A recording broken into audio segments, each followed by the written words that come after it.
नमस्कार दोस्तों, जय श्री राधे। मैं हूं पीयूष शर्मा। कैसे हैं आप सब लोग? आशा करता हूं स्वस्थ होंगे, व्यस्त होंगे और मस्त होंगे। जैसे कि आपने थंबनेल में देखा, हम आज बात करने वाले हैं ब्रह्म माध्व गौड़ीय संप्रदाय की। दोस्तों, पिछली वीडियो में हमने बात करी थी वैष्णव कौन है, वैष्णव संप्रदाय कौन कौन से हैं। अगर आपने वो वीडियो नहीं देखा हो तो प्लीज़ देख लीजिएगा, मैंने नीचे डिस्क्रिप्शन में लिंक दिया है। तो हमारा आज का टॉपिक है ब्रह्म माध्व गौड़ीय संप्रदाय। इस संप्रदाय के बारे में, इस संप्रदाय की परंपरा के बारे में मैं कुछ जानकारी आपको पहले ही दे चुका हूँ। आज हम इस संप्रदाय के बारे में विस्तृत रूप में बात करेंगे।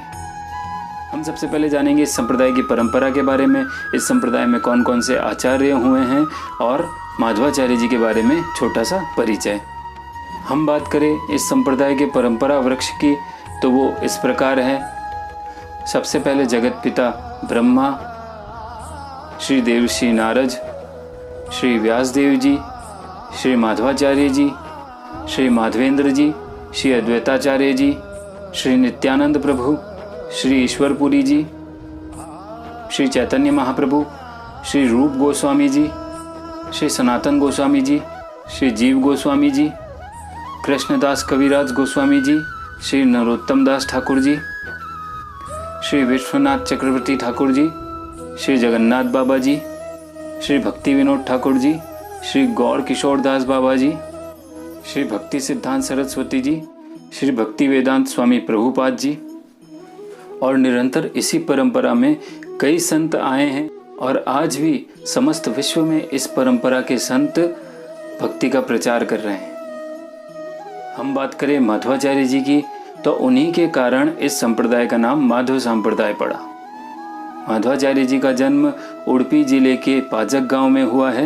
इनका अवतरण काल 1238 ईस्वी माना गया है। इनके पिता मध्यगेय भट्ट और माता वेद विद्या थी और इनके बचपन का नाम वासुदेव था। इस संप्रदाय की मुख्य दो बातें प्रचलित हैं। पहली बात मायावाद का खंडन और दूसरी बात श्री विग्रह को ही सत्य मानना, श्री विग्रह को ही साक्षात भगवान के स्वरूप में देखना। इस संप्रदाय का सिद्धांत है द्वैतवाद, जिसके प्रवर्तक माधवाचार्य जी हैं।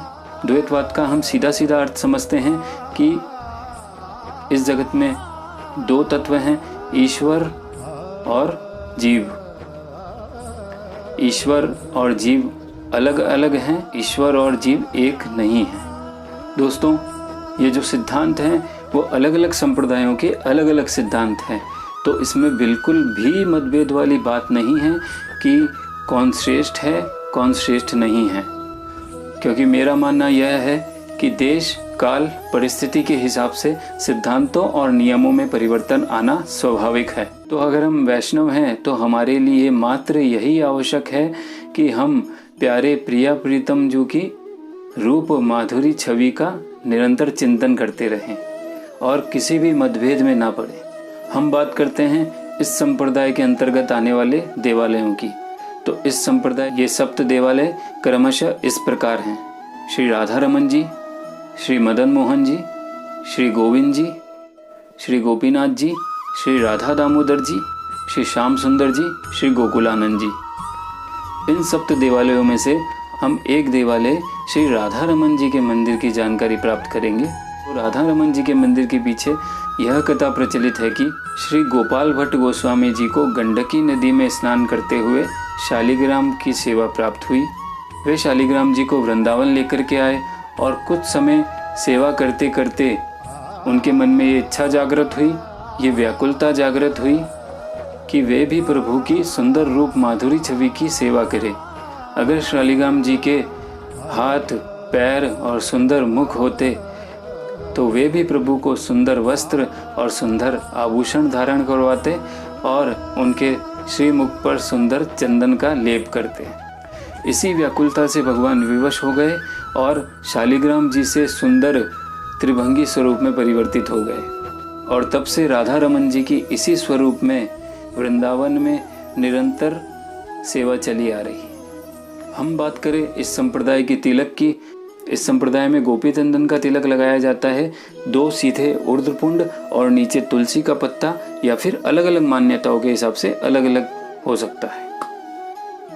दोस्तों, कई मतों में इस संप्रदाय के लिए ये मतभेद है कि गौड़ीय जो चैतन्य महाप्रभु जी से प्रारंभ हुए हैं, गौड़ी संप्रदाय ब्रह्मा जी की परंपरा में नहीं आता है। तो हम इस मतभेद में नहीं पड़ेंगे, हम इसे ब्रह्म माध्व गौड़ीय संप्रदाय ही मान करके समझ लेंगे। और हमारा मकसद सिर्फ यही होना चाहिए कि लाडली लालजू की परम छवि का चिंतन करते हुए परम भक्ति को प्राप्त करने के लिए प्रयासरत रहें। तो दोस्तों, आज की वीडियो में इतना ही।